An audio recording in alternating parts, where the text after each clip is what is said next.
അസ്സലാമലൈക്കും, ജമാൽ കിച്ചണിലേക്ക് സ്വാഗതം. അപ്പോൾ ഇനി ഞാൻ മുട്ട ആംപ്ലേറ്റ് ഉണ്ടാക്കുന്നത്.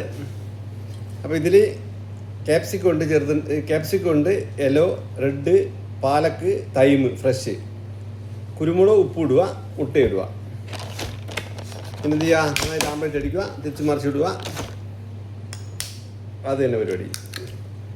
നല്ല സൂപ്പർ ആംപ്ലേറ്റ് ആയിരിക്കും. നല്ല ചോയേ കോണോ എല്ലാം ഉണ്ടാവും.